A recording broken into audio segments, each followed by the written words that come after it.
Selamat petang, remaji, pemuda-pemudi yang saya kasih dalam Tuhan Yesus Kristus. Sebelum kita mendengarkan firman Tuhan, mari kita kembali meminta pertolongan Tuhan dengan berdoa. Bapa di surga, kami sungguh berterima kasih sebab pada malam ini Engkau telah memberikan kami kesempatan untuk persekutuan pemuda yang pertama di tahun Tuhan Yesus 2026.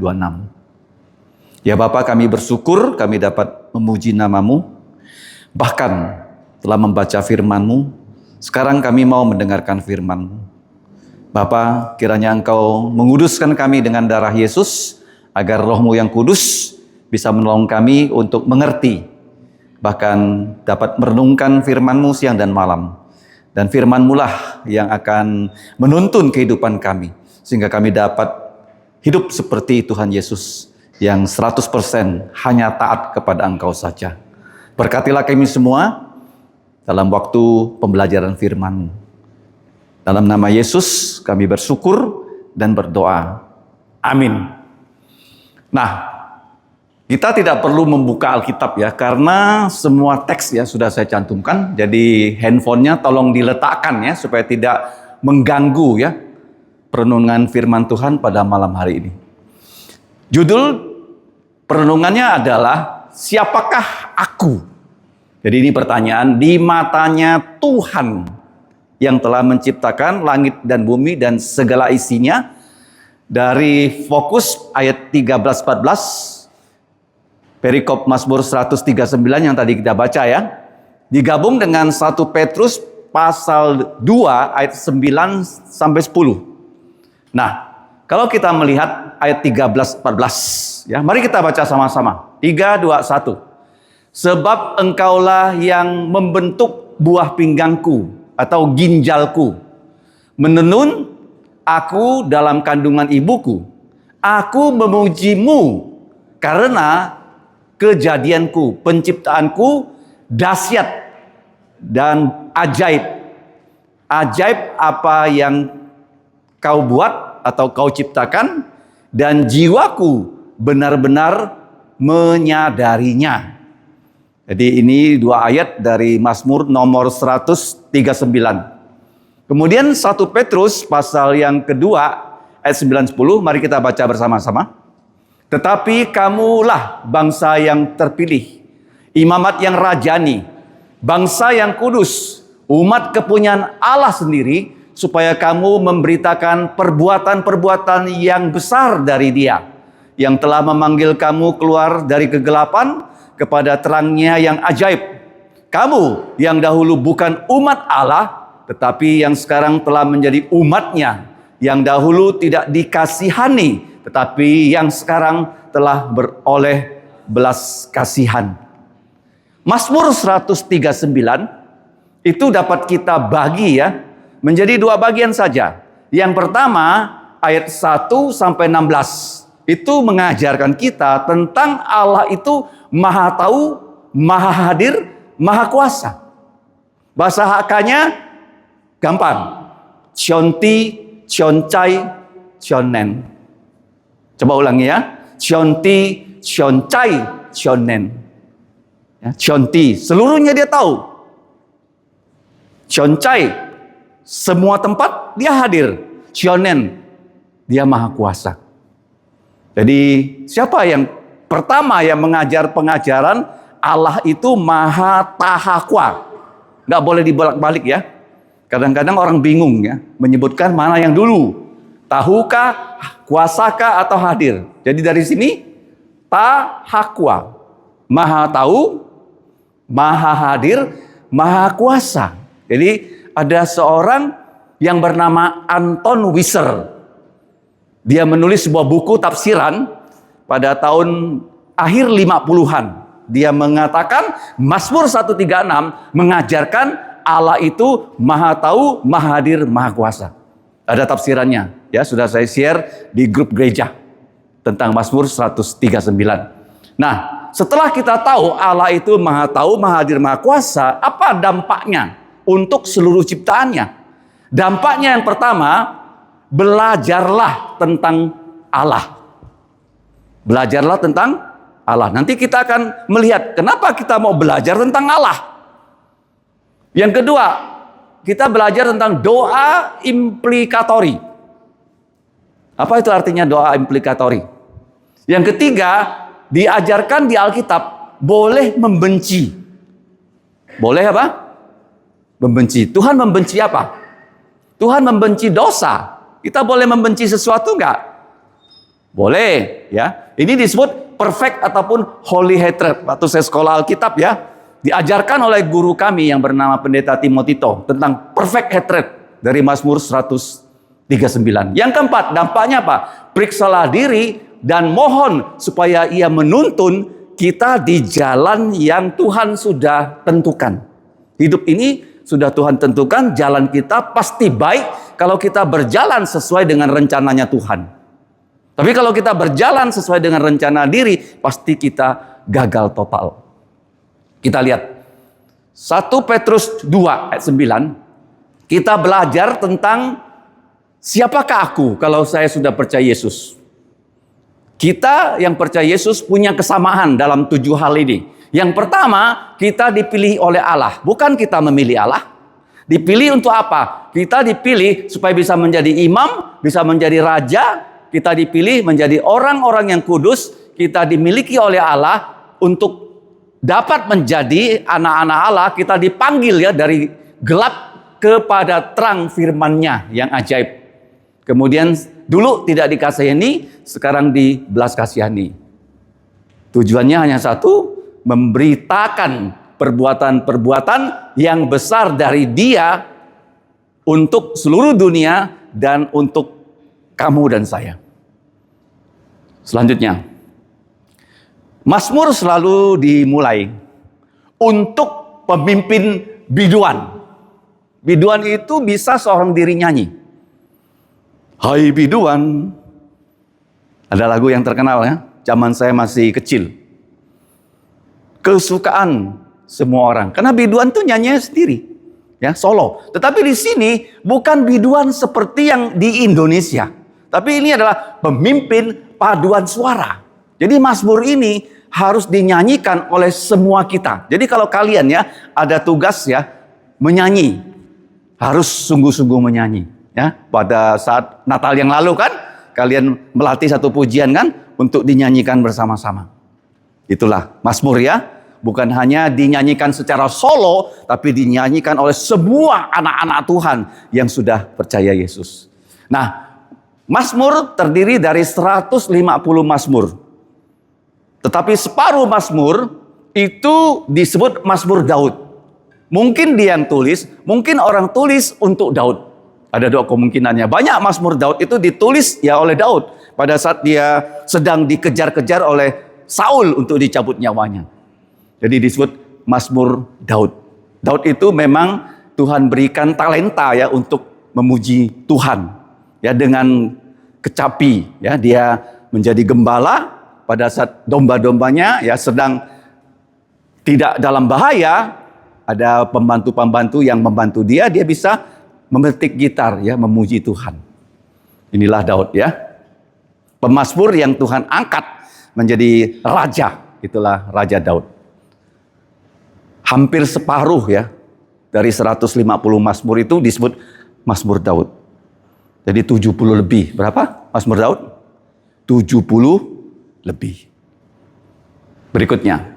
Nah, Tuhan yang Maha Tahu dari ayat 1 sampai ayat 6. Nah, di sini kalau kamu melihat itu ada 7 perbuatan Tuhan yang menyimpulkan Dia adalah Maha Tahu.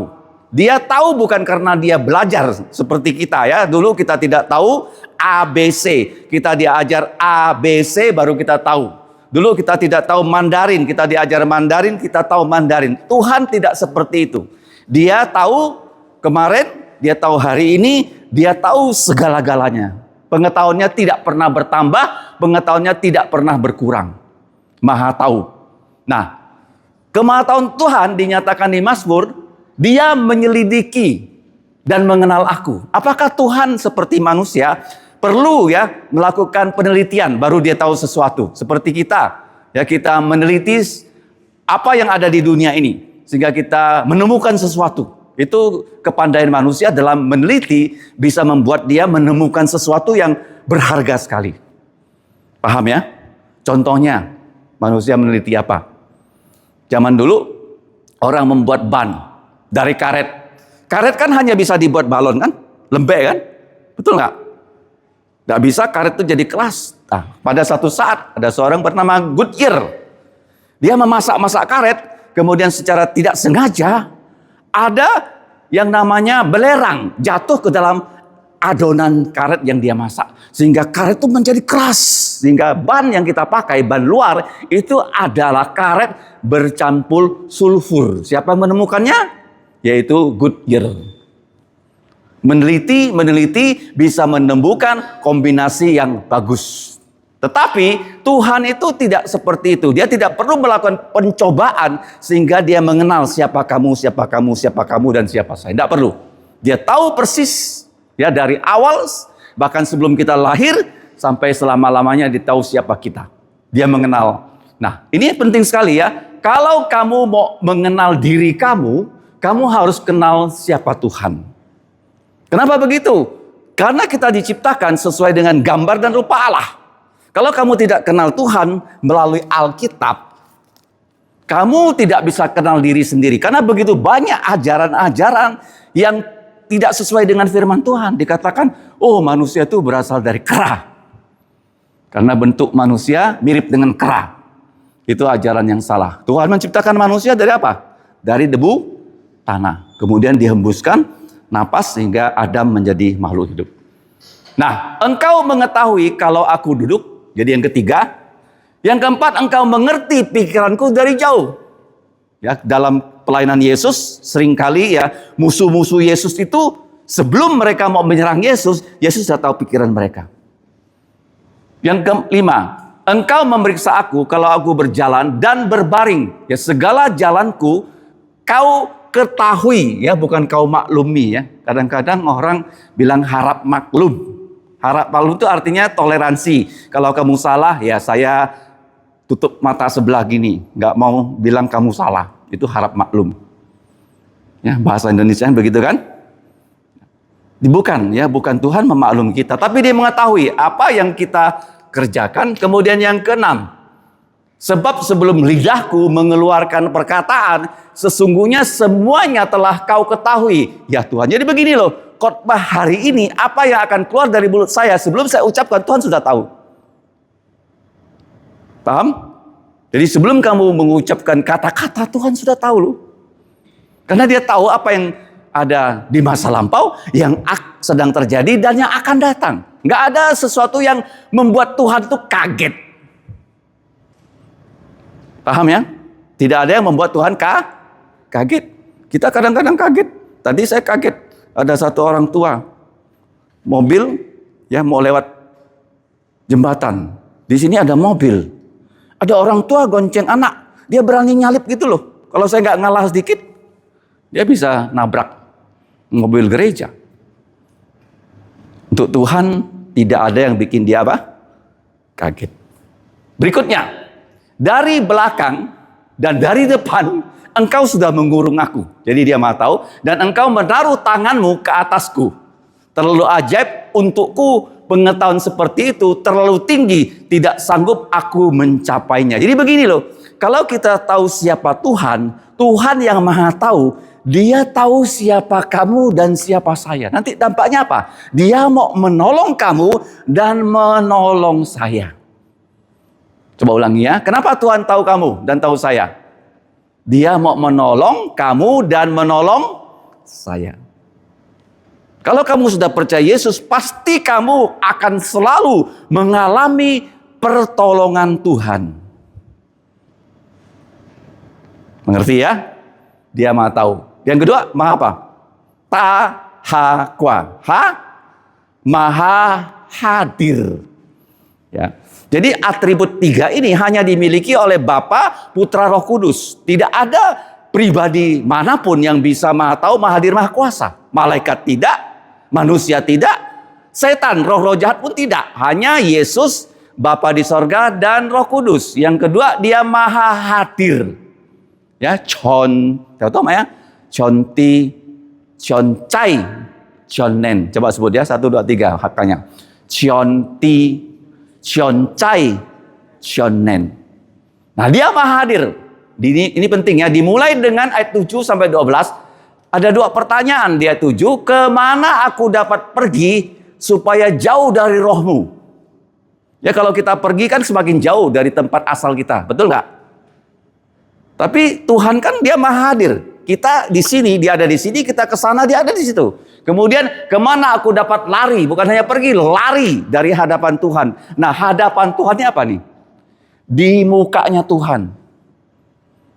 Tidak ada orang yang bilang ya, oh Tuhan tuh membelakangi saya. Sehingga saya di belakang Tuhan, ya apa yang saya lakukan Tuhan nggak tahu.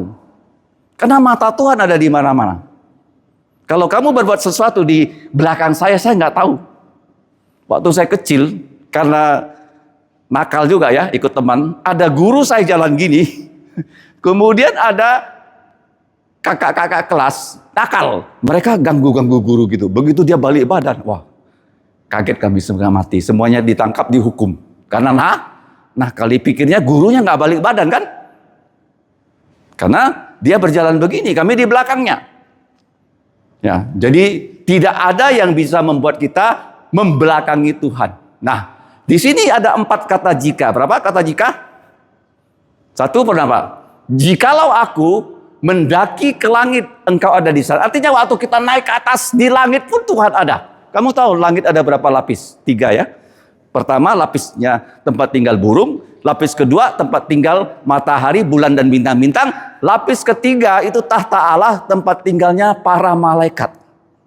3 lapis ya, langit. Nah, walaupun kita naik ya, lapis 1, Tuhan ada di situ. Lapis 2, Tuhan ada di situ. Lapis 3 juga ada.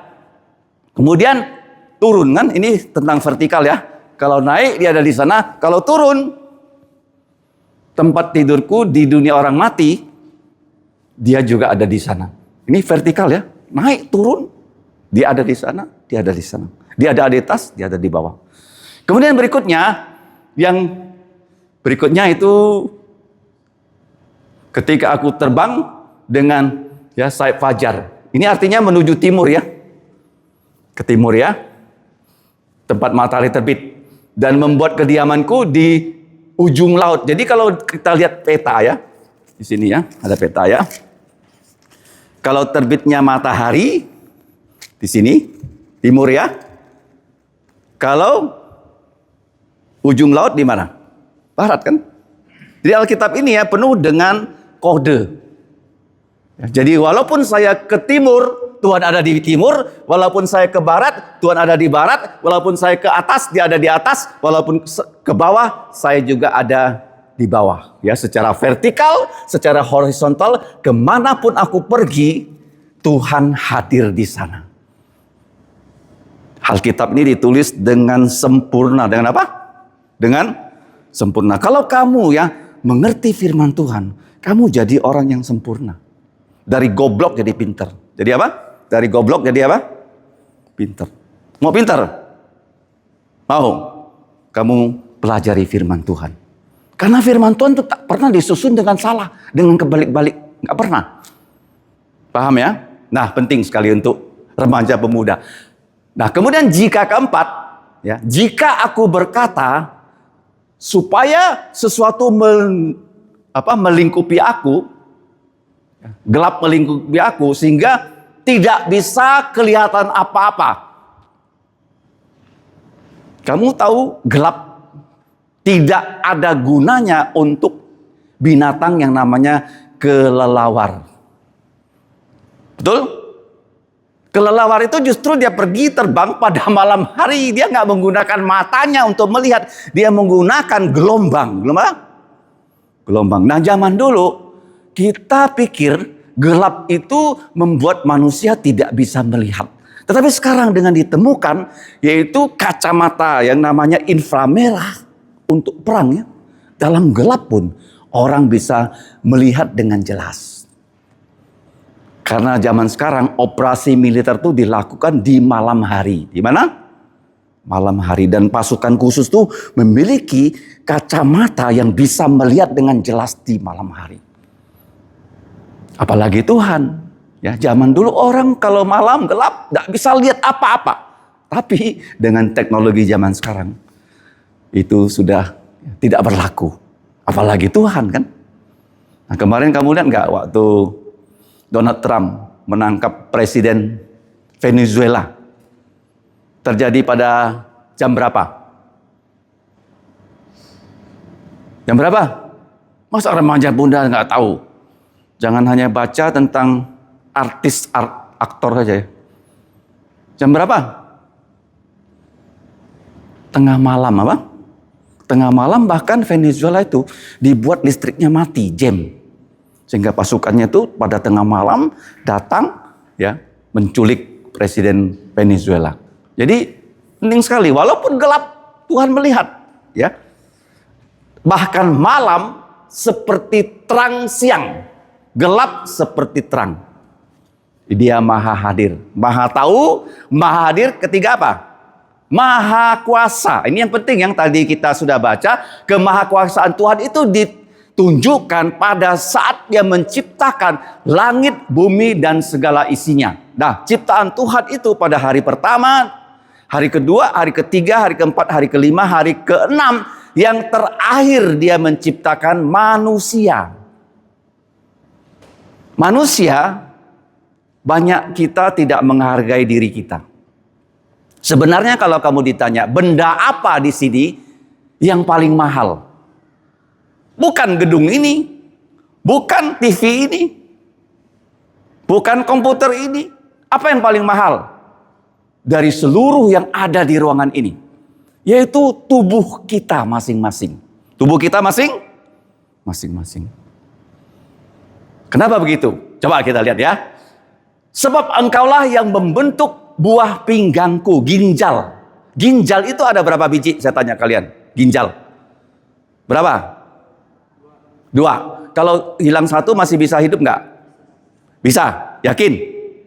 Yakin ya. Saya punya kawan, dia dulu dari wakil menteri naik jadi menteri. Menteri Lingkungan Hidup Indonesia. Sekarang dia sudah mati. Dia hanya punya 1 ginjal. Dia hidup. Ginjal hanya perlu 1. Jadi kalau ada keluarga kita yang ginjalnya gagal, kita bisa jadi donor untuk dia. Kita rela kasih dia 1 ginjal, kita hidup 1 ginjal, dia juga hidup 1 ginjal, bisa hidup. Ginjal ya. Kalau nggak ada ginjal gimana? Kencing manis. Ya, cuci darah. Penting sekali ya. Nah, karena kita lihat begitu banyak organ dalam kita, itu sebenarnya kalau mau dibuat di pabrik, kita nggak mampu bayar loh. Contohnya, ya paru-paru kita pernah nggak dilepas untuk dicuci seperti AC? Ada? Nggak ada kan? Nah, mata. Apa keunikan mata kita? Mata kita itu kalau kita memandang jauh, itu mata membuat benda yang diproyeksi menjadi terbalik loh di bagian mata kita. Kemudian oleh saraf mata kita dibalik menjadi tidak terbalik. Ada orang pernah mencoba, dia bikin kacamata sehingga semua bayangan yang masuk ke mata dia menjadi terbalik. Jadi dunia ini seperti semua benda-benda terbalik. Tetapi waktu kacamata dipakai oleh dia selama 1 minggu, benda yang semuanya itu terbalik tiba-tiba menjadi tidak terbalik lagi karena dia sudah biasa. Setelah itu dia lepas kacamata, semua benda itu kelihatan terbalik lagi. Itu ada percobaannya loh. Jadi Tuhan membuat semua panca indera kita. Ada yang mengatakan kalau badan kita mau dibangun di pabrik, itu beberapa triliun pun gak bisa bayar. Lebih berharga dari gedung yang tingginya 100 lantai. Ngerti? Kamu pernah lihat ada anak kecil, waktu dia lahir, telinganya tidak bisa mendengar dengan baik. Nah, bayi itu kalau dia lahir pasti ada tesnya bagaimana? Kalau ada hujan yang deras, ada guntur yang keras, kalau bayinya terbangun berarti telinganya bagus. Tetapi kalau ada suara keras, ada guntur keras, bayi tetap tidak menangis, itu artinya ada masalah dengan pendengarannya. Jadi sekarang ada dokter THT, kalau pendengarannya masih bisa sedikit-sedikit, harus cepat-cepat diobati. Kalau tidak, anak itu akan menjadi bisu. Karena kalau orang tidak bisa mendengar, pasti dia tidak bisa ngomong. Nah, saya pernah melihat orang yang dioperasi. Karena telinganya tidak bisa mendengar dengan baik, dari kecil dia harus dioperasi supaya bisa dilatih untuk berbicara. Kamu tahu nggak, sekali operasi, supaya dia pasang mic di sini, kemudian di dalamnya dipasang loudspeaker di dalamnya, supaya waktu dia mendengarkan suara, ke dalam gendang telinganya tuh ada suara lebih keras, sehingga dia bisa mendengarkan suara dengan lebih baik. Kamu tahu sekali operasi berapa? 500 juta, berapa? Hanya untuk mendengar loh. Jadi kalau sekarang kamu bisa mendengar dengan baik, tapi kamu tidak mendengarkan firman Tuhan, kamu hanya mendengarkan lagu-lagu pop yang kamu sukai, celakalah kamu. Kalau kamu di sini, firman Tuhan disampaikan tidak mendengar dengan baik, celakalah kamu. Paham ya? Telinga kita dibuat dua buah supaya kita bisa mendengarkan firman Tuhan. Aku bersyukur kepadamu karena penciptaanku sangat dahsyat dan ajaib. Karena tidak ada makhluk di muka bumi ini yang lebih baik daripada manusia. Karena manusia diciptakan sesuai dengan peta teladan Allah. Tubuhnya sempurna dan dalam diri kita ada moralnya Allah. Binatang tidak ada. Kemudian berikutnya, ajaib apa yang telah kau ciptakan, diulangi kan? Ajaib, ajaib. Jiwaku benar-benar menyadarinya. 15 ya. Tulang-tulangku tidak terlindung untuk kamu. Jadi seluruh tulang kita itu sebenarnya siapa yang merancang? Tuhan. Kamu tahu apa itu kanker? Tahu nggak kanker? Tahu ya? Apa itu kanker? Kenapa orang sakit kanker? Karena ada sel tumbuhnya tidak terkendali. Itu namanya kanker. Misalnya hidung saya ini tumbuh terus gitu loh. Itu namanya kanker. Tapi hidung kita itu tumbuh sampai di stop. Gigi kita tumbuh sampai di stop. Coba gigi kita tumbuh begini gimana? Tiap hari harus digergaji kan? Tuhan itu sangat baik sama kita loh. Ya dia ciptakan misalnya lidah. Lidah kan suka ngomong kan? Supaya tidak sembarang ngomong, dikasih kontrol di gigi. Kalau giginya gini nggak bisa ngomong. Apalagi ini nutup. Karena lidah ini bahaya kan? Suka apa? Suka ngomong. Ya dia dikendalikan oleh apa? Oleh gigi dan bibir dan apa? Firman Tuhan. Kalau kamu berbicara tidak dikendalikan firman Tuhan, kamu tidak pernah periksa kata-kata yang kamu ucapkan itu sama nggak dengan firman Tuhan. Karena Tuhan akan selalu menilai apa yang saya sampaikan dengan firman-Nya. Kalau saya sampaikan tidak sesuai dengan firman Tuhan, saya berdosa. Kamu juga seperti itu. Ya, jadi kamu lihat ya, tulang-tulang kita sudah Tuhan desain dengan sebagai mungkin. Ketika aku diciptakan di tempat yang tersembunyi di dalam rahim ibuku, direkam di bagian-bagian bumi yang paling bawah, matamu melihat selagi aku bakal anak. Ini penting loh. Kamu lahir itu bukan pertama kamu jadi manusia. Waktu kita jadi manusia, papa mama kita pun tidak tahu kapan kita jadi manusia. Paham ya? Jadi waktu papa mama menikah, kemudian mama tidak datang bulan, kemudian dites, tiba-tiba dokter bilang betul, ibu sedang hamil. Tapi hamil berapa lama? Dia hanya bisa duga. Dia hitung ya, menstruasi terakhir kapan dan seterusnya. Tapi tidak tahu kapan ya benih ya dari bapak bisa membuahi telur dari ibu. Gak ada yang tahu. Saya nggak tahu, kamu nggak tahu, ayah saya nggak tahu, mama saya nggak tahu. Gak ada yang tahu. Siapa yang tahu?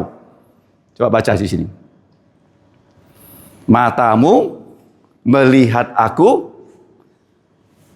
Apa itu namanya bakal anak? Bahasa biologinya. Sigot. Siapa yang belajar IPA di sini? Sigot. Apa?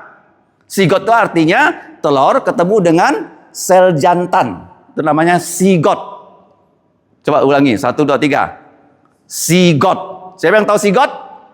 Siapa yang tahu? Tuhan. Ya, sel wanita ketemu dengan sel jantan namanya sigot. Tidak ada yang tahu. Papa tak tahu, mama tak tahu. Siapa yang tahu? Tuhan. Ayatnya mana? 1, 2, 3. Baca ya, 1, 2, 3. Matamu melihat aku ketika aku see God. Jadi nggak ada kebetulan kamu jadi anaknya siapa, kamu lahir laki-laki, kamu lahir perempuan, semuanya Tuhan sudah tentukan. Sudah apa? Nanti saya akan jelaskannya. Manusia tuh paling spesial. Nggak ada yang satu sama dengan yang lain. Nggak ada. Kecuali tadi 7 hal sama. Kalau kamu percaya Yesus. 7 hal. Kalau nggak ada yang sama.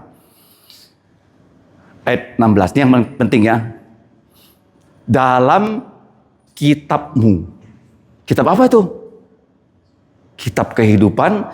Nama kita yang percaya Yesus sudah dicatat di situ. Bahkan dikatakan loh. Semua apa yang terjadi dalam hidup kita itu sudah Tuhan rencanakan. Sudah apa? Tuhan rencanakan. Misalnya keluarga saya ada 5 anak. 3 anak pertama perempuan. Ya, Eunice, Elizabeth, Irene. Kemudian pulang ke Pontianak. Lahir ya, putra pertama Elnatan. Lahir lagi Ezra. Bukan saya yang planning. Bukan istri saya yang planning. Siapa yang planning? Siapa? Tuhan maunya kami ya anak pertama cowok. Tapi yang lahir perempuan. 2 lahir lagi perempuan. 3 perempuan. Pulang pelayanan dikasih lagi 2 anak laki. Ya jadi untuk yang menikah nanti ya mau anak laki perempuan siapa yang ngatur? Tuhan. Oke. Semua hidup kamu ya Tuhan yang mengatur. Tuhan apa? Yang mengatur. Kalau misalnya ada rencana kita yang tertunda, jangan kamu menjadi sangat kecewa. Kecewa sebentar bolehlah ya sebagai manusia. Siapa yang gagal tuh nggak merasa kecewa pasti ya. Misalnya dulu ya ada seorang pemudi dari gereja kita. Dia ingin sekali ke Australia. Dia ajukan visa pertama kali ditolak. Kita nggak tahu kenapa ditolak. Karena waktu visanya ditolak, dia dipakai Tuhan untuk melakukan pembukuan untuk pembangunan gereja ini. Dari A sampai Z selesai. Nah setelah pembangunan selesai, dia ajukan lagi visanya, keluar. Dia sudah di Australia, sekarang sudah pindah ke Eropa. Tuhan tuh sudah tentukan jalan hidupmu dan jalan hidupku. Percaya? Ya. Seperti malam ini kamu bisa datang belajar firman Tuhan, itu bukan kebetulan. Itu semua sudah di dalam planningnya Tuhan. Ya, semuanya sudah ditulis hari-hari yang akan ya kita jalani sebelum ada apapun yang terjadi. Ya, hari ini kita jalani, besok kita jalani, itu semuanya sudah Tuhan tentukan untuk mendatangkan kebaikan untuk kita. Jadi Allah itu maha apa pertama? Maha tahu, maha hadir, yang ketiga maha kuasa. Ya, sudah selesai ya sampai ayat 16. Sekarang kita lihat apa ini? Snowflakes. Bahasa Indonesianya apa? Bunga salju. Ini namanya bunga salju. Coba kamu temukan, ada nggak yang sama di sini? Ada nggak yang sama? Ada? Ada atau tidak? Sekarang di Eropa ada beberapa tempat masih bersalju ya. Salju itu nggak sama dengan es loh. Es yang di kulkas kamu keluarkan nggak ada snowflake ya. Ya, ini salju ya. Nah, ada yang sama nggak? Tidak ada. Snowflake ini menurut penelitian ilmiah tidak ada satu snowflake yang identik dengan yang lain. Semuanya beda-beda. Dan tidak mungkin menemukan satu snowflake dengan satu snowflake yang lain yang sama. Menurut ilmiah. Sekarang saya tanya kamu, ada nggak manusia yang sama? Mirip, banyak ya? Mirip banyak yang sama? Ada? Tidak ada. Hebat nggak Tuhan? Kalau produknya dunia sama nggak? Contohnya di sini ada komputer. Sama nggak? Keluarnya sama nggak? Sama. Speknya sama. Ya, bedanya sedikit saja, 3%. Kalau manusia, coba kamu lihat di sini. Laurencia sama Iin, beda jauh banget. Sama Carita lagi beda. Elnatan sama si Atien. Ya, semuanya beda. Ngerti? Kita ini betul-betul spesial. Didesain Tidak ada duanya. Jadi kamu tidak boleh memandang rendah yang lain. Kenapa kamu begitu? Saya begini. Karena Tuhan yang menciptakan kamu dan saya. Ya kadang-kadang manusia suka sombong. Dia pikir dirinya ganteng. Yang nggak ganteng dia tidak pandang mata. Nggak boleh kan? Ya kita semua didesain secara apa? Spesial. Contohnya apa? Snowflake. Ya, namanya apa? Bunga salju. Ya. Oke, berikutnya. Apa dampaknya? Ada 4 dampak yang perlu kita terapkan. Yang pertama, karena kita tahu kita spesial di mata Tuhan, belajarlah selalu tentang Allah. Dia menyertai kita. Kalau kita belajar tentang Allah, kita mengenal Allah dan mengenal diri sendiri. Kalau kita tidak kenal Allah, kita tidak bisa kenal diri sendiri. Ini ayat 17. Mari kita baca 1, 2, 3. Dan untukku, betapa sulitnya pikiranmu, ya Allah.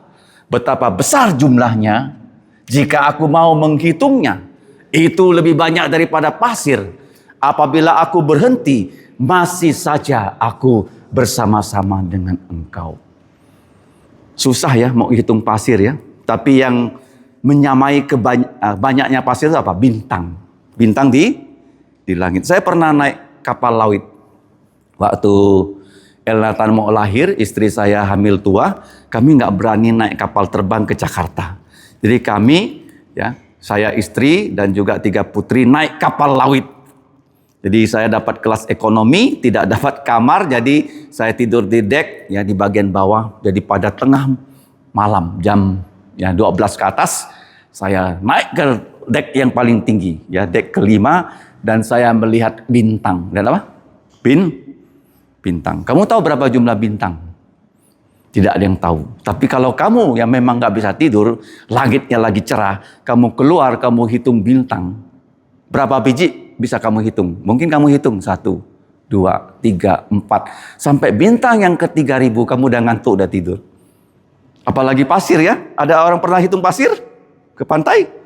Saking banyaknya, nggak terhitung. Jadi begini loh, firman Tuhan ini tidak terbatas. Pelajarilah baik-baik. Kalau kamu tidak mulai mempelajarinya, kamu nggak tahu ya, apa kekayaan firman Tuhan ini. Saking kayanya, harus kamu pelajari. Walaupun ya firman tidak terbatas, Tuhan ya dengan rohnya yang kudus bisa mengajar kita step by step. Jadi kalau kita sampai di surga nanti, apa kerja kita, tahu nggak? Seperti sekarang ini. Ya, belajar firman Tuhan. Ya, karena Tuhan tidak terbatas, pelajaran tentang Tuhan tidak pernah selesai. Ya, kalau kamu belajar di sekolah, kamu bisa tamat. Tapi kalau belajar tentang Tuhan, karena dia infinite, tidak terbatas, itu tidak pernah tamat. Ya. Pelajarilah Tuhan, karena dia Allah yang selalu menyertai kita. Yang kedua, doakan doa implikatori. Coba sebut ya, mungkin ini kata baru ya. Doa apa? Doa implikatori. Apa tuh doa implikatori? Di dalam Mazmur banyak sekali doa implikatori. Doa supaya Tuhan menghukum orang yang tidak mau bertobat. Misalnya, saya salah. Kamu bilang sama saya salah. Tapi saya tetap ngeyel, nggak mau saya berubah. Ya pada suatu saat Tuhan hajar saya supaya saya bertobat. Itu doa implikator. Tapi kalau orang sudah didoakan, sudah ditegur sampai dia mau mati, tetap dia tidak mau percaya Yesus, akhirnya Tuhan bilang, saya punya panjang sabar, sudah selesai. Akhirnya dia kirim orang seperti itu kemana? Ke neraka. Coba baca ayat 19, doa implikatori. 3, 2, 1. Sekiranya engkau mematikan orang fasik, ya Allah, sehingga menjauh dariku penumpah-penumpah darah yang berkata-kata dusta terhadap engkau dan melawan engkau dengan sia-sia. Nah, apa maksudnya? Ada dusta, ada penumpah darah. Jadi begini loh, iblis dia membunuh dengan berbohong. Iblis membunuh dengan apa? Berbohong. Jadi sekarang kita juga seringkali loh dibunuh karena dibohongi. Contohnya, ya orang mengatakan, oh ini bagus. Ya. Saya terus ikuti. Ternyata akhirnya nggak bagus. Makanya dunia sekarang tuh dirusak oleh yang namanya gadget. Anak-anak kecil menjadi tantrum. Ya zaman dulu tuh anak-anak nggak ada HP. Ya saya ingat waktu anak saya kecil tidak ada HP. Ya mereka tuh sangat nurut. Dan mereka itu bermain-main satu dengan yang lain. Ya, kalian kecil ada HP nggak? Mainnya apa? Kelereng, ya kan? Ya kan? Main apa lagi? Sembunyi-sembunyi, layang-layang. Kalau sekarang, saya pergi ke rumah-rumah orang, saya lihat anak kecil pun dia pegang HP ya. Ibunya bilang kalau saya ambil HP-nya, dia tantrum apa? Tantrum. Ya, sekarang kalau tidak ada wifi ya, orang kayak apa? Cacing kepanasan kan? Makanya ya kalau dengar firman Tuhan ya jangan lihat HP ya, mengganggu ya. Mengapa? Mengganggu. Ada waktunya HP-nya kamu taruh ya. Boleh sih kita ya menggunakan alat. Bukan nggak boleh. Ya ada orang Kristen di Amerika loh. Namanya Quaker. Mereka nggak mau pakai listrik. Mereka nggak mau pakai mobil. Mereka akhirnya pakai apa? Kereta kuda. Pakai lampu minyak ya. Mereka mengatakan teknologi itu menyesatkan orang ya. Kita tidak se-ekstrim itu. Tidak se-ekstrim itu, tapi jangan sampai ya apa ya yang berguna menjadi memperbudak kita. Ini maksudnya ya, dibohongi supaya kita mati. Kamu tahu nggak waktu? Waktu itu kalau kamu mau jadi kesempatan, kamu harus namanya mengalahkan waktu. Coba sebut ya, anak muda penting loh. Mengalahkan waktu. Apa maksudnya mengalahkan waktu? Sebelum kita misalnya melakukan sesuatu, kita sudah siap sebelum itu terjadi, semua sudah kita siapkan dengan baik. Persiapan tuh sekali kita lihat, kita cek lagi. Kalau bisa suruh orang cek, ada yang salah atau enggak. Paham ya? Semakin dicek, itu semakin bagus. Ya, jadi waktu itu apa? Harus dikalahkan dengan apa? Persiapan. Jadi kamu kalau masih belajar, sebelum nanti ulangan, sebelum buka semester yang baru, kalau sekarang kamu libur, kamu sudah beli buku-bukunya, kamu sudah persiapkan silabusnya, nanti kuliah di semester depan, kamu sudah tahu apa yang akan guru ajarkan. Jadi waktu kamu masuk kelas, kamu sudah membaca bahannya, begitu guru jelaskan, apa yang sudah kamu tahu, kamu makin tahu, apa yang tidak kamu tahu, kamu menjadi tahu. Mengalahkan waktu untuk memiliki masa depan. Ya kadang-kadang sekarang ya orang disibukkan dengan apa? HP kan? Begitu buka apa? Game. Ya. Nggak bisa stop. Jam 10 belum stop. 11 belum. Jam berapa stopnya Lucy? Di rumah Lucy ada gamer soalnya. Jam berapa? Michael? Jam 2 pagi. Coba lihat. Coba kamu kalau belajar sampai jam 2. Nilai kamu semua A. Semua apa? A. Saya ingat waktu saya di Sintang, sekolah saya itu unik. Karena dia punya asrama. Asramanya itu dibuka untuk anak SMP. Jadi anak SMP laki-laki saja yang boleh datang. Jam 7 malam datang, kami duduk belajar dan gurunya ngawasi. Kalau apa yang kamu nggak bisa, kamu tanya sama gurunya. Jadi orang yang datang belajar pada setiap malam dari hari Senin sampai Jumat, itu saya lihat semuanya itu rata-rata tuh 10 besar kelas.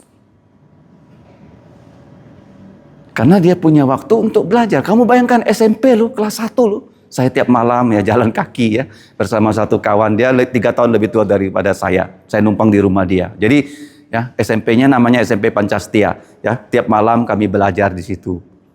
Jadi kalau ulangan umum ya sudah bukan masalah. Ya, nilainya juga bagus-bagus. Paham ya? Jadi bagaimana punya masa depan yang baik? Mengalahkan waktu dengan bersiap sebaik mungkin. Nah, seperti kita ya kalau berkhotbah bukan karena ditugaskan khotbah di ayat ini baru belajar, enggak. Jadi kita tuh setiap hari itu belajar firman Tuhan dari Kejadian sampai Wahyu. Ngerti enggak? Selalu pelajari, diulang-ulang. Semakin banyak diulang, semakin bagus. Itulah firman Tuhan. Iblis membunuh dengan berbohong.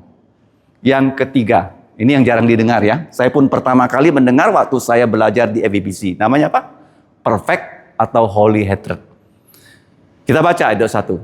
Masakan aku tidak membenci orang-orang yang membenci engkau ya Tuhan. dan tidak merasa jemu kepada orang-orang yang bangkit melawan engkau? Aku sama sekali membenci mereka. Mereka menjadi musuhnya Tuhan dan musuhnya aku. Ini untuk orang yang mengaku Kristen. Mengaku apa? Kristen, tapi menyelewengkan firman Tuhan. Ini yang dimaksud. Ya, di zaman sekarang tuh begitu banyak, termasuk gereja Roma Katolik, termasuk gereja karismatik, termasuk gerakan oikumene. Mereka seolah-olah mengajarkan firman Tuhan, tapi mereka menyimpangkan firman Tuhan. Coba kita lihat di kitab Matius 23. Tuhan Yesus mengutuk orang-orang Farisi, ahli Taurat, pemimpin agama Yahudi yang punya firman Tuhan, tapi mengajarkan firman Tuhan dengan salah. Sehingga orang yang mengikuti mereka bukannya bisa masuk surga, malah semua masuk neraka. Itu yang Tuhan bilang dia benci. Dia bukan benci misalnya orang yang secara umum. Dia mengasihi semua manusia, tetapi yang paling dia benci adalah orang yang memegang Alkitab, tapi mengajarkan tidak sesuai dengan firman Tuhan. Ya, ini yang maksudnya apa? Perfect hatred. Ya, misalnya ada di Amerika. Mereka di sekolah Alkitab, ajarannya kamu tahu apa? John Sung. Ya, kalau kamu baca riwayat hidupnya, dia masuk ke sekolah Alkitab di Union Theological Seminary, UTC. Tapi di sekolah Alkitab itu dia diajar oleh profesor, Allah itu sudah mati. Allah sudah apa? Sudah mati. Dan mujizat itu nggak ada. Kamu jangan percaya bahwa Yunus ditelan oleh ikan. Nggak ada tuh. Itu adalah dongeng. Yang ada adalah Yunus dia nelan ikan teri. Mana yang masuk akal? Yunus telan ikan teri atau Yunus ditelan ikan? Mana yang masuk akal? Mana yang masuk akal? Di sekolah Alkitab diajarkan seperti itu. John Sung yang adalah anak seorang hamba Tuhan yang baik dari China, begitu mendengarkan begitu dia seperti tertekan. Dianggap dia gila. Dimasukkan rumah sakit gila loh. Selama 193 hari. Jadi di rumah sakit gila apa yang terjadi dengan John Sung? Dia mendengarkan banyak macam orang gila. Ada orang gila jam 12 malam baru dia nangis. Ada lagi orang gila jam 10 malam udah nangis. Beda-beda orang gilanya ya. Tapi apa yang dia lakukan di rumah sakit jiwa? Dia membaca Alkitab bahasa Tionghoa ya. Dari Kejadian sampai Wahyu selama 40 kali. Berapa kali? Berapa kali? Nah, sekarang pertanyaannya. Kamu nggak di rumah sakit gila kan? Ada baca Alkitab nggak? Sudah berapa kali? Harus ya kita baca. Caranya jangan kamu bilang, aku udah punya Alkitab di mana? Di HP. Beli satu yang seperti ini. Beli Alkitab, kamu baca. Contohnya ya, misalnya kamu baca Mazmur. Sudah selesai sampai Mazmur 150. Ya, kamu kasih tanda tangan di sini apa? Nah, sudah selesai tanggal berapa, jam berapa. Ya, lanjut lagi ya, Amsal baca. Selesai, tanda tangani, sudah selesai. Lama-lama selesai enggak? Selesai. Harus punya Alkitab seperti ini. Paham ya? Jangan hanya baca dari HP. Nah, kemudian aku menjadi pembenci mereka sama sekali. Jadi sudah 3. Yang keempat, nah yang terakhir, Mazmur 139 ayat 23-24, mari kita baca. Selidikilah aku ya Allah, dan kenalilah lubuk jantungku, ujilah aku, dan kenalilah pikiranku. Nah, lihatlah apakah jalanku serong. Kalau serong, tuntunlah aku di jalan yang kekal. Ini penting loh, seringkali kita berdoa, Tuhan, tolong selidiki aku. Bukan Tuhan gak tahu, tapi Tuhan, kalau aku menyimpang, tuntunlah aku kembali ke jalanmu yang benar. Ini penting, ada banyak kali kita melakukan kesalahan, kita nggak sadar. Hanya Tuhan yang bisa menyadarkan kita. Jadi Allah yang maha tahu, maha hadir, maha kuasa, dampaknya kita belajar tentang Dia terus-menerus. Kita doakan ya supaya orang yang tidak bertobat, Tuhan hukum mereka. Dan kita membenci ya orang-orang yang mengajarkan firman Tuhan dengan menyimpang. Gimana cara membenci mereka? Bukan kita pakai senjata. Kau ya sudah ikut karismatik, cekek kau. Nggak boleh. Kita bagaimana? Kita dengan rajin memberitakan yang benar supaya mereka tahu mana yang benar dan mana yang salah. Karena gerakan karismatik zaman sekarang itu sangat terkenal. Ya, banyak orang yang sudah di gereja karismatik, begitu dia kembali ke gereja yang tradisional seperti ini, dia merasa ngantuk karena lagu-lagu yang kita nyanyikan itu lagu-lagu yang tradisional. Karena mereka mau menyanyi seperti apa? Tempat konser kan? Tempat orang berdansa. Nggak bisa di gereja seperti itu. Ya, jadi kita mengatakan apa yang benar itu benar, yang salah itu adalah salah. Ya, saya berharap kalian setelah bertahun-tahun berkebaktian di sini, kamu bisa menjadi orang yang mengatakan kepada mereka yang telah menyimpang tentang apa yang benar. Kemudian yang terakhir, tadi saya katakan semua manusia secara fisik itu tidak sama satu dengan yang lain. Tapi yang sama antara kita semua ada 7 hal. Kalau kita semua percaya Yesus, kita sama dalam hal ini. Yang pertama apa? Kamu adalah, ini identitas baru dalam Kristus, ada 7 hal. Yang pertama apa? Bangsa yang dipilih oleh Tuhan sendiri. Jadi kalau kita bisa percaya Yesus, Tuhan memilih kita, bukan kita yang memilih Tuhan. Nah, yang kedua, kalau dia memilih kita, maka kita akan dipanggilnya dari gelap ke terang dengan Injilnya Tuhan Yesus. Jadi begini kita percaya Yesus, 1, sudah mati untuk dosa kita. Yang kedua, dia sudah dikubur. 3, dia sudah bangkit. 4, dia menampakkan diri. Kalau kita percaya hanya darah Yesus yang bisa menghapus dosa kamu dan saya, maka kita bisa dipindahkan dari gelap ke terangnya. Pasti kamu dipanggil. Nggak mungkin orang diselamatkan kalau dia tidak dipilih. Yang kedua, kalau dia sudah pilih, pasti ada orang yang memberitahu kepada dia tentang Injilnya Tuhan Yesus, pasti. Seperti Paulus, dia mengapa bisa percaya? Karena Tuhan Yesus datang sendiri, menyatakan siapakah dirinya. Kemudian dipanggil untuk menjadi apa? Umat yang kudus. Kemudian kalau kita dikuduskan dengan darah Yesus, dikuduskan dengan firman Tuhan, dikuduskan dengan Roh Kudus, dan kita mau bertobat, maka kita menjadi ini umat kepunyaan Allah sendiri. Jadi begini loh, kalau kamu percaya Yesus dan saya percaya Yesus, kita ini miliknya Allah loh, dibeli dengan darahnya Yesus. Jadi jangan main-main dengan orang yang percaya Yesus. Semua kita yang percaya Yesus itu bukan dibeli dengan uang, dibeli dengan darahnya Yesus. Jadi dipilih oleh Tuhan, dipanggil dengan Injil supaya kita kudus, kemudian kita menjadi milik Allah. Kemudian setelah menjadi milik Allah, kita menjadi imam. Apa tuh imam? Imam itu adalah kita berdoa untuk orang lain. Imam itu apa? Imam kita memberitakan Injil kepada orang yang belum kenal Yesus. Artinya begini, imam itu adalah perantara antara Allah dan manusia. Di atas Allah, di bawah manusia, dan kita adalah imam yang sudah percaya Yesus. Zaman dulu yang menjadi imam hanya kepala keluarga sebelum zamannya Musa. Di zamannya Musa hanya Harun dan putra-putranya jadi imam. Tetapi saat Yesus mati di salib, semua orang percaya dijadikan imam di dalam 1 Petrus pasal 2 ayat 9 dan 10. Kamu imam dan saya imam.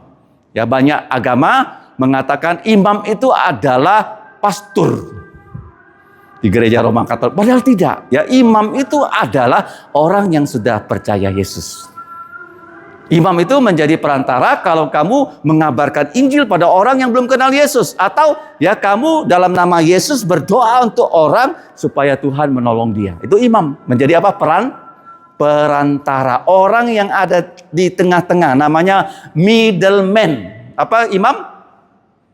Middleman. Apa namanya imam? Middleman. Kalau mau kawin itu namanya maklar apa? Mak comblang apa? Mak comblang. Apa tuh imam? Bahasa sehari-harinya mak pak comblang. Mencomblangkan orang dengan siapa? Allah melalui Injil. Pertanyaannya, sudah kamu lakukan belum? Sebagai imam, pernah nggak beritahu Injil kepada orang lain? Jangan malu loh karena Injilnya. Ada kawan kamu tidak kenal Yesus, kamu doakan supaya satu hari kamu berani kasih tahu dia tentang Yesus. Kalau enggak, dia masuk neraka loh. Enggak ketemu dia lagi. Imam yang kedua fungsinya apa? Di sini banyak remaja-remaji kamu doakan satu dengan yang lain. Itu kamu jadi imam. Tapi paling kita jadi raja. Yesus jadi raja karena dia mengalahkan maut. Kita jadi raja karena kita apa? Mengalahkan dosa. Ya, dosa kalau mau datang kita tembak kan, matikan dia. Dengan apa nembaknya? Godaan datang, tembak dengan apa? Dengan firman. Dengan apa? Firman. Ya, jadi kita bisa jadi raja, tapi kelak nanti betul-betul kita jadi raja waktu Yesus jadi raja untuk selama-lamanya. Dia jadi raja segala raja, dan kita kelak betul-betul jadi raja. Syarat jadi raja itu cuma satu loh, tidak boleh buat salah. Apa syarat jadi pemimpin? Tidak boleh buat salah. Itu gampang loh jadi pemimpin. Syaratnya satu, ya jangan buat kesalahan, jangan korupsi. Itu pemimpin. Tapi nggak bisa, karena kita punya tubuh yang masih berdosa. Tapi nanti waktu Yesus datang, kita yang percaya Dia akan diberi tubuh yang mulia. Pada saat itu kita tidak bisa berdosa lagi, dan kita akan dijadikan raja yang paling baik di dunia ini. Dan Yesus raja segala raja di Yerusalem, kita di tempat kita masing-masing. Jadi ya kamu dan saya ada kesamaan dalam 7 hal, yaitu yang pertama dipilih Tuhan, dipanggil Tuhan, menjadi kudus, menjadi khusus, supaya kita bagaimana? Ya menjadi miliknya, ya supaya kita ya bisa dibelas kasihani, kemudian kita akan menjadi imam, kita akan menjadi raja. Ya, supaya kita memberitakan perbuatan-perbuatan yang besar dari Dia. Jadi kita sudah belajar berapa hal? Mazmur 139 ada 2 hal. Yang pertama, Dia adalah Allah yang Maha Tahu, Maha Hadir, Maha Kuasa. Implikasinya apa? Ada 4. Ada apa? 4. Apa itu 4? Yang pertama, pelajarilah baik-baik tentang Tuhan. Yang kedua apa? Yang kedua, doa implikatori. Yang ketiga, perfect hatred. Yang keempat, Tuhan selidiki saya. Kalau saya menyimpang secara saya tidak sadar, arahkan saya kembali ke jalan-Mu yang benar. Kemudian sebagai orang yang khusus di hadapan Tuhan, kita tidak sama satu dengan yang lain, tapi ada 7 kesamaan di sini. Ya, dari 1 Petrus 2 ayat 9 dan 10. Mari kita berdiri, kita berdoa.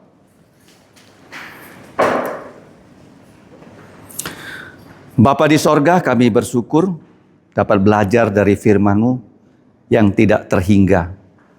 Kalau bukan Roh-Mu yang kudus, yang Maha Tahu, Maha Hadir, Maha Kuasa, yang mengajarkan kami tidak dapat mengerti. Pimpinlah kami ya Bapa yang belajar firman-Mu, agar kami terus dapat merenungkan firman-Mu siang dan malam. Dan dari pelajaran ini kami sadar, kami mohon Kau menyelidiki kami, karena banyak hal yang tersembunyi, banyak hal yang tidak kami sadari akan kesalahan kami. Tunjukkanlah itu kepada kami, supaya kami dapat kembali berjalan di jalan-Mu untuk kemuliaan nama-Mu saja. Dengarkan doa kami, berkatilah para remaja-remaji dan pemuda-pemudi, supaya kami semakin hari semakin mirip dengan Tuhan Yesus. Dalam nama Tuhan Yesus kami berdoa dan berterima kasih. Amin. Saya kembalikan kepada liturgos. Terima kasih.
Pak Seno. Layarnya itu Pro F Studio.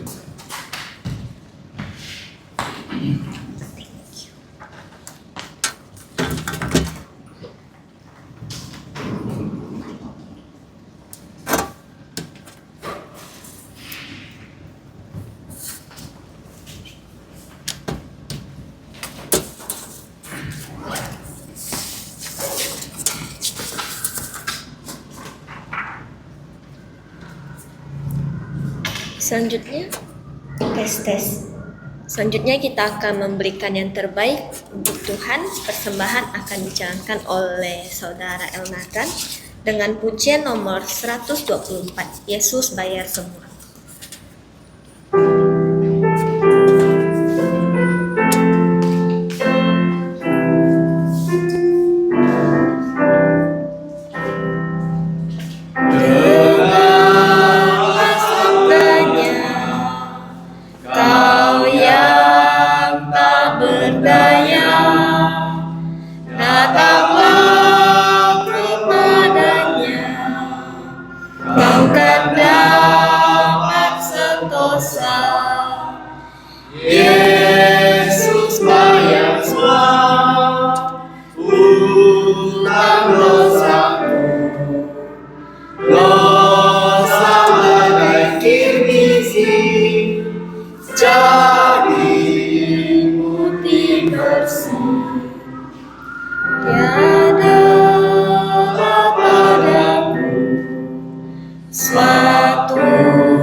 Doa persembahan, saya meminta PI Rudikus untuk memimpin kita dalam doa.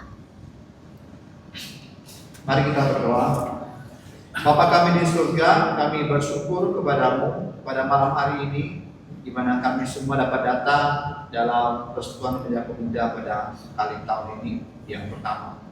Kami menyerahkan Tuhan untuk firman yang telah kami dengar, agar firman ini dapat memberikan kami langkah dalam kehidupan kami memulai di tahun ini.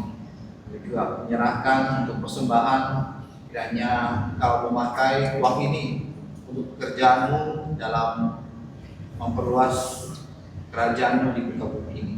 Terima kasih Bapa, ampun dosa kami berdoa dalam nama Tuhan Yesus. Amin.